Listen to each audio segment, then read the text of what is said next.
Hey, how's it going? All Sned here with a little update video guide for water. This one's a little bit more up to date from the last one.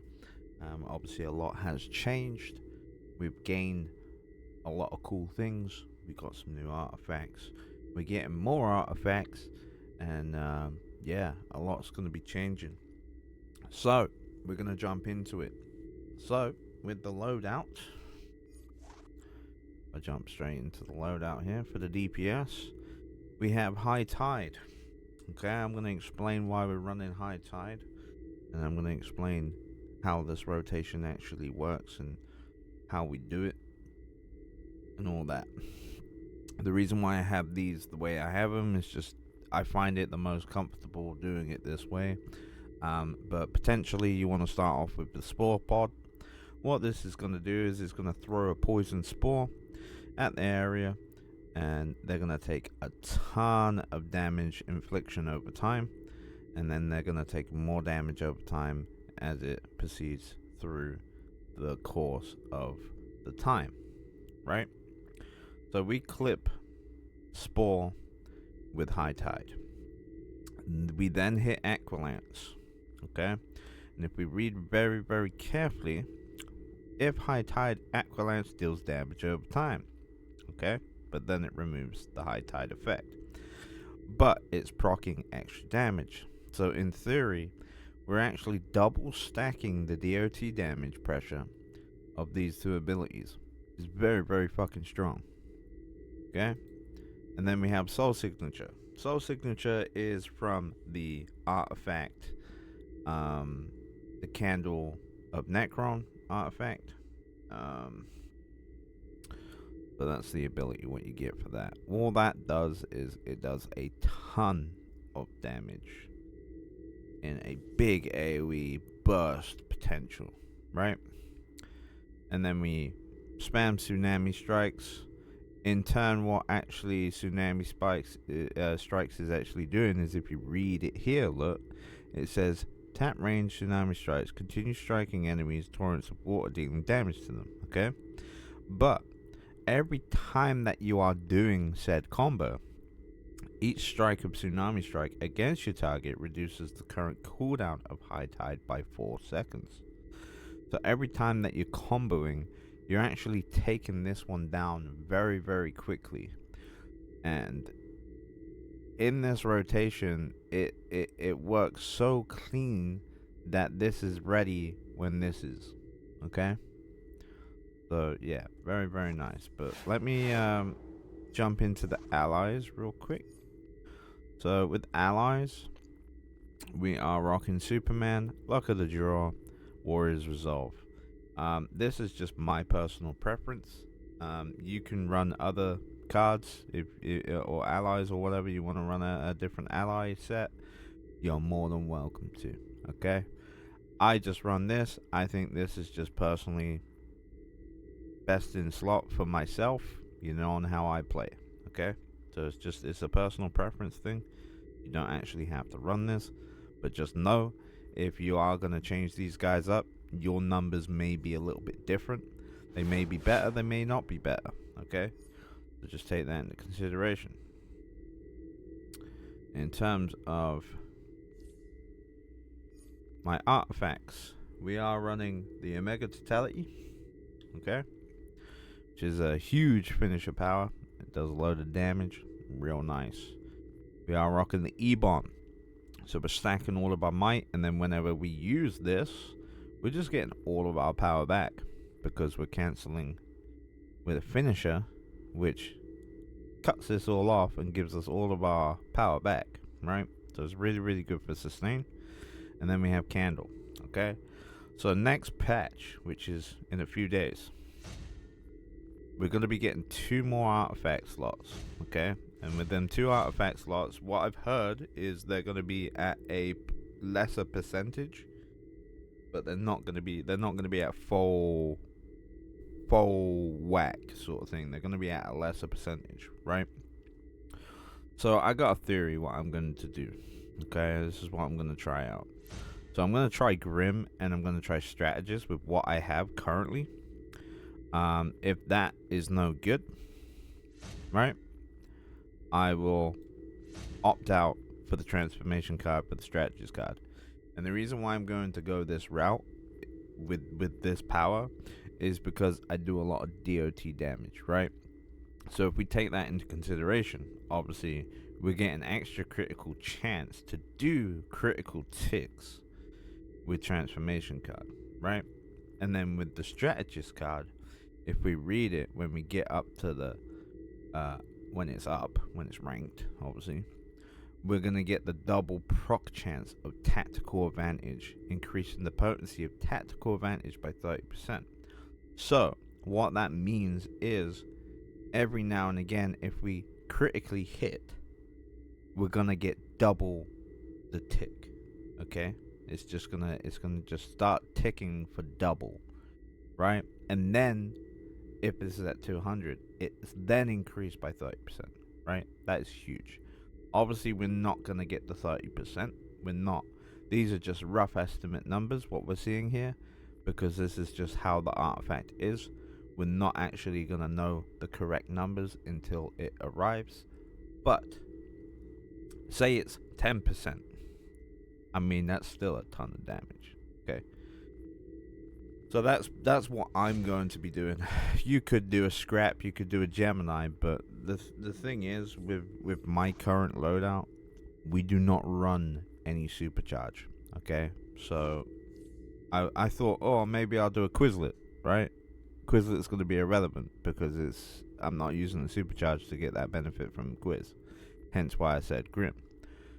Right, Grim will always be good because it's just a PI. It just adds the PI, right? So it's nice. But like I say, if Grim doesn't work, I'm gonna sync Grim, and then I'm just gonna use 2 cards. 2 cards is just gonna be the way forward. Pretty sure that covers the DPS. Let's go ahead and jump into the healer. Well, and in fact, let me do a rotation so you guys see the rotation, and then we'll do the healer side. So, like I say, with the rotation, you clip these 2, and then you hit that one. I'm just going to show you the dot pressure damage, what this actually does. Okay? Look at them numbers, man. Look at them tick away. Beautiful. So as you can see, we did 3.2 million just off of them, and it's still ticking. Alright, it's falling off now. So we did 3.2 million, and then we did a further 590,000. So that's what 6, 7. We did about 3.8 million damage. Okay, just off of them 3 abilities. That is absolutely barbaric and just kind of stupid. So yeah, you kind of understand the damage what we're doing here. But let's get into the rotation. I'm gonna do it on the broken glitch ones because everyone moans that if you do it on the other ones, you're not getting the correct numbers because, you know, they give you your power back. But, you know, with this loadout, we get power back anyway, so it doesn't really matter either way. As you can see, rotation is clean. Numbers are clean.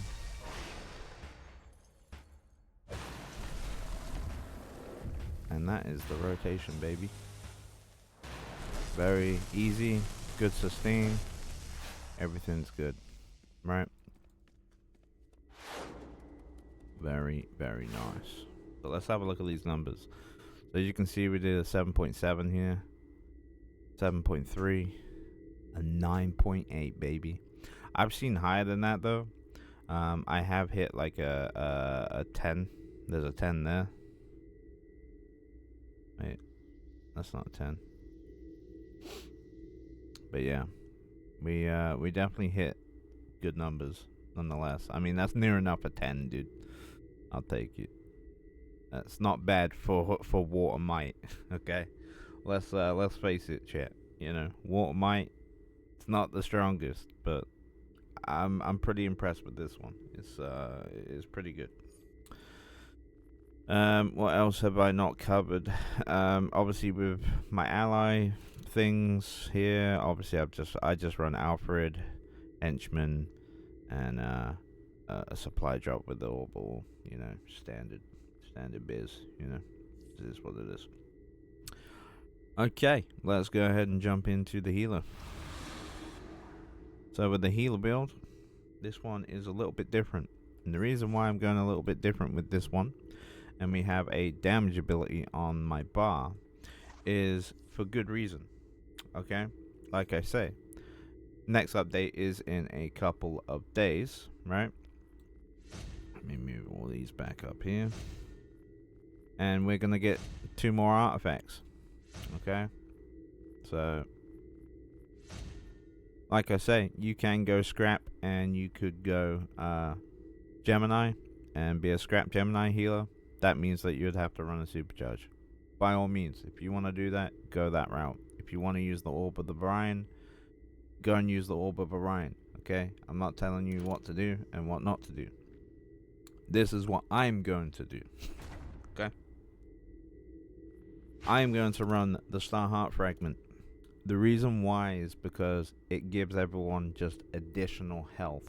Okay, health's nice, you know. Given the 8-man group in a raid, health is always a win-win. Okay, it's never a lost sight. Okay, super nice. So we're gonna be adding that one. The other one, what I'm going to be adding is tetrahedron, because I want to give everyone might. I want to give people more might, so that in turn applies more damage. That then entails that we get through content a little bit quicker. Okay, so they're the two I am going to be rocking on the healer when we switch. Okay, and the reason why I have to have a damage ability is because the proc for the might won't proc unless I hit someone with a damage ability, right? So I have to hit him with a damage ability. It just so happens that it does proc from Spore, which is very nice in my case, because it does a ton of damage. But let's go ahead and jump into loadout. So loadout, we are taking Mending Wave. This is our group heal. This is what is actually going to proc the Star Heart Fragment for the extra additional health. So that's covered. Okay, we've then got Soothe and Mist, which is our priority heal. This is like our oh shit button, you know, heal one person with just stupid amount of heals. We have Bubble. This is a flex spot. If you're running raids, it's really up to you. You can drop this out for Tempest Guard. Just note one key fact with the Tempest Guard. Okay, if you read this very, very carefully, because a lot of people do not read, and a lot of people skip past this stuff, where it's common knowledge. Okay, I'm pointing it out to everyone that is just common, basic knowledge. But if you read it, it says, summon a shield made of water to guard you from some incoming damage. Okay, and then if you scroll down, it says healer roll. Also guards up to 7 group members with a shield that prevents some incoming damage. Okay, note that that word is in front of incoming damage. Okay, some, keyword some, right? Where if we look at bubble, as you read bubble, it says surround yourself with a protective bubble that prevents incoming damage. So it's not some, it's all. Does that make sense? So this is a percentage shield, so you're still gonna take minimalistic damage, but it's not enough damage to like kind of kill you. It's kind of just like a little gnat trying to pick at you. You know what I'm saying? So like, yeah, you're not gonna be fully protected with Tempest Guard. The good thing about Tempest Guard is if you're in an 8-player raid, it's going to go around the whole entire group. Okay, that's what makes it viable. Okay, where bubble only goes around you and the 3 group members. Okay, so that's half your raid what's only going to get protected. So when I actually run raids, I actually do swap out Tempest. If I'm running dungeons, I just run bubble. Okay, because it'll go around the whole entire group then, right? That's just how I get down. That's how I do it. Next skill is Solace of Sea. What this actually does is it just puts a giant AoE on the ground. I mean, let me go over here so you guys can actually see how big this actually is. As you can see, it's a pretty massive AoE ground circle. In fact, I'll tell you what I can do to show it a little bit better is if I put on the Joker jetpack and just fly up.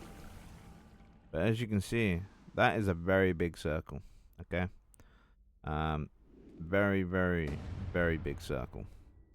Lots of healing involved in this one.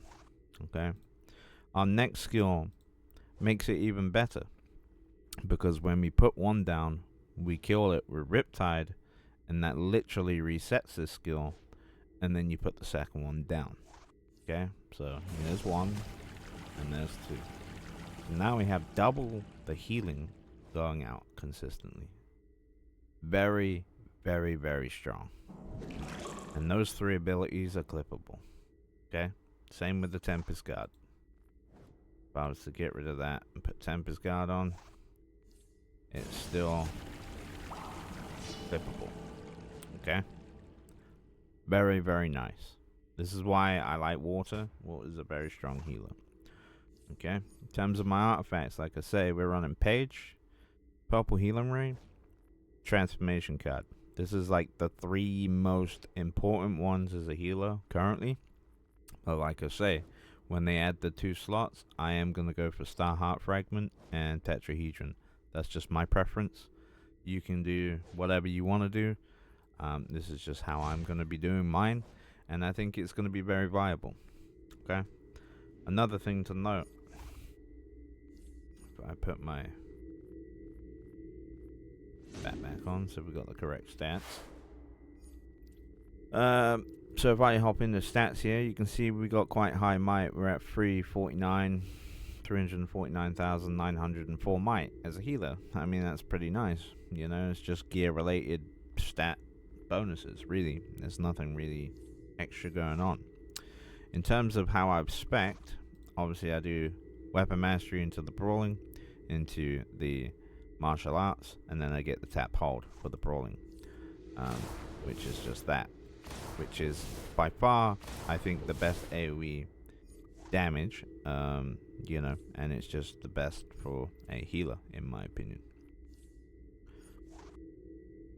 Super speed, obviously I take Speed Force. I do take Dash Attack, and the reason why I take Dash Attack is because it is another 2500 ult, and it's just cheap if I need to do a Gemini build, if I choose to go that route too, as I do have a 200 Gemini sat in my bank.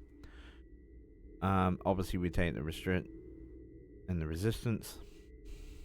That is a must. Iconic powers, I take Super Strength for the weaponization rating. That just helps with our weapon attacks.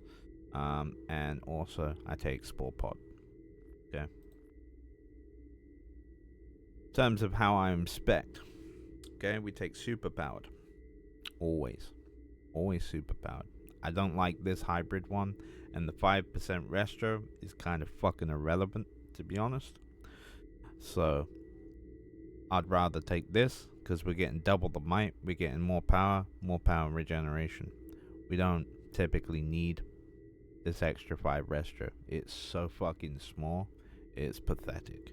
People will say, oh yeah, you need to go this way. They don't have a clue what they're on about, okay? Don't listen to them. They're fucking idiots. Super power's the way, okay? Unless you're Prek. That's the only time when your changes if you're Prek. If you're a tank, super powered. If you're a controller, super powered. If you're a healer, super powered. If you're a precision user, weapon expert. That's the only time when it changes, okay? Just putting that out there. Alright, check it. So, I take critical attack chance. The reason why I take critical attack chance is because it allows me to get more critical attacks. Okay? That is going to help my weapon attacks be more critical. It's going to help my poison dots from the spore be a lot more critical. Okay, so it's just helping push out a little bit more damage. Obviously, we take critical healing chance. This is a must. We take the magnitude. This is a must. And then we have the restoration. And then the rest of my stuff goes into might and power currently. Once I get this to 60, I'm actually gonna stop putting it into this, and then I'm gonna put it into here. When this reaches that 60, I'm gonna put the rest into this, right, until we complete this. And then once this is actually completed, they're just gonna go back into might and power. And the reason why is just this is just gonna give us extra damage, really. You know, I went with the chance rather than the damage at first because, one, it's cheaper. Two, you know, technically I could have done that and then just had one in might, but like I'm getting more from having the 40 currently into might and power than rather having the 40 into here. Do you know what I mean? So, like I say, once I get more skill points, as time goes on, time goes by, and I get more skill points and whatever, yeah, we're gonna be getting this one too. This is the fun bit. This is the bit I like. Allies, baby. Oh, baby. Let me tell you. Allies have changed. Oh. And I've tried both of Johnny's. Okay? Johnny's other one is still nice, right? But look, I'm going to point a very, very key factor here. Because a lot of people I've seen a lot of healers running Johnny as the support ability with the Zariel's Blessing. And let me tell you, you're doing it wrong. Okay? And hear me out. This is why you're doing it wrong. So like if we look at Johnny, right, and we read this. So Zariel's Blessing, okay? The radius is only 5 meters. So it's a fucking tiny ass shitty area. It's not very big. It's very, very small. Okay? So the chances of people even getting this is little to none. For starters. Secondly, take note that my guy is level 7 and this hasn't moved.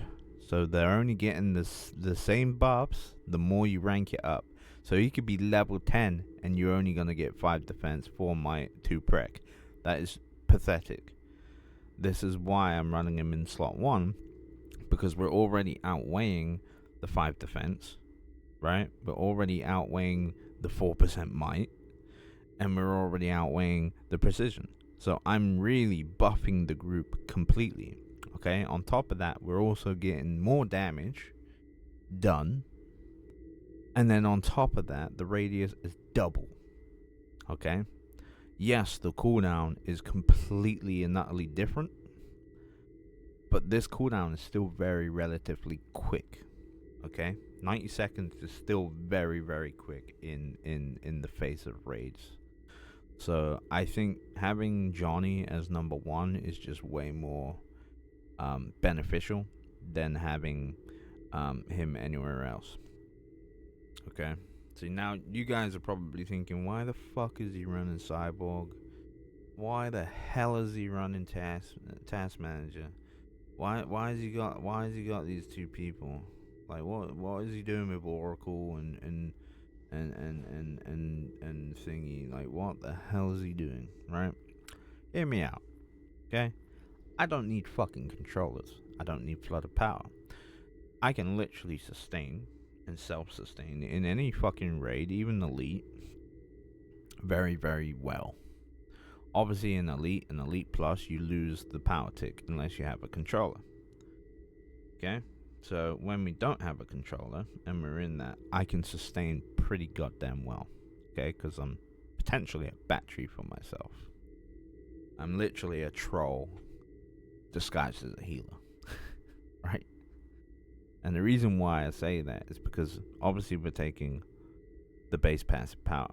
Okay? In my base, we quickly warp over here and then we'll warp back.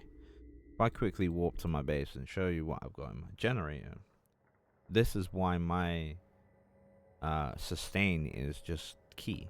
Right? Like I've always felt like sustain is always a big play in MMO games, right? And I'm not wrong. And the reason why is because I put power in there. Okay? A lot of people put health. You don't need the fucking health, dude. You get enough health from your gear. And then whatever skill points you have left over normally generally tends to go into health eventually, right?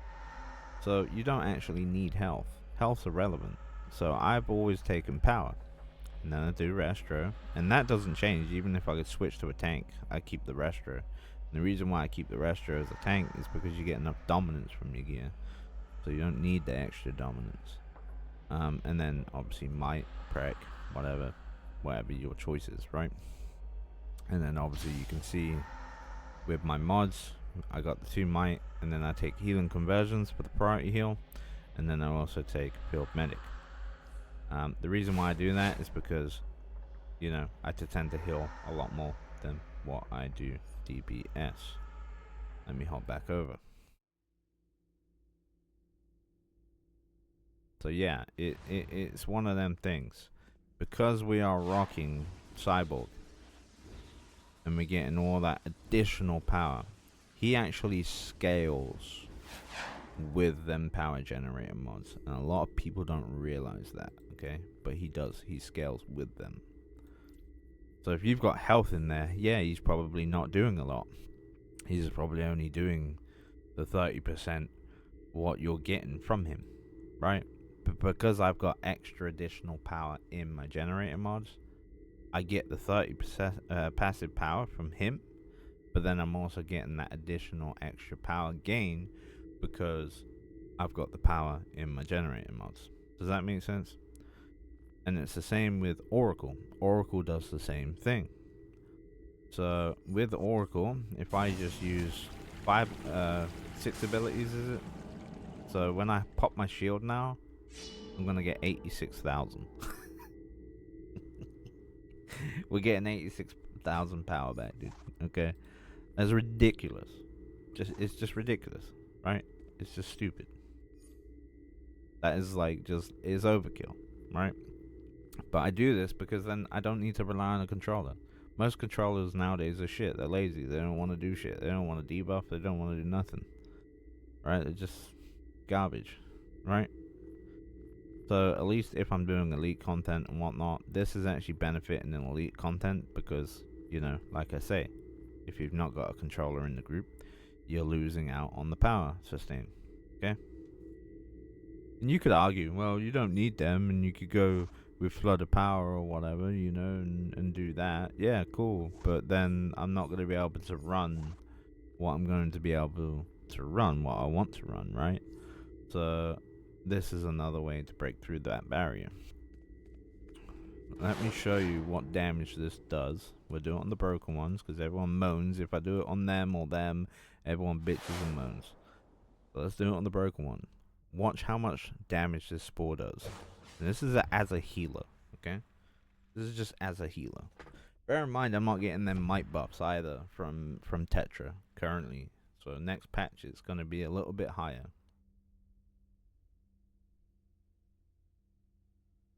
So as you can see, we did 1,236,285, followed by a 316,213. So if we take that to face value, that was just under 1.6 mil as a healer. As a healer. Okay? That is ridiculous. Also, this is why I like using Johnny. Okay? He'll come out. He'll buff everyone's might. Watch now what I hit. Now that I got his might buff. We'll hit him again. Watch the might buff. It'll be higher again now.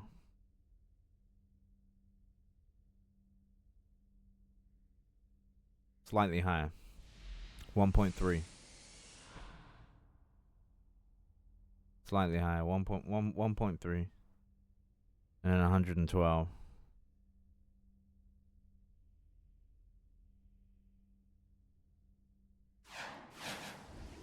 So like Johnny's really good. Like having Johnny in that big AoE, it's just super intuitive. I think that's pretty much it. I think I've pretty much covered everything.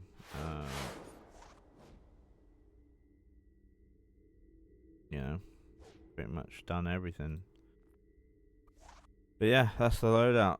So it's Mending Wave, Soothing Mist, Tempest Guard. That is a flex spot for Bubble, providing if you're doing 4-player or 8-player. And then you know, um, that is how it crumbles, man. I hope you all like it, enjoy, and I'll see you all next time. Take care. Bye bye.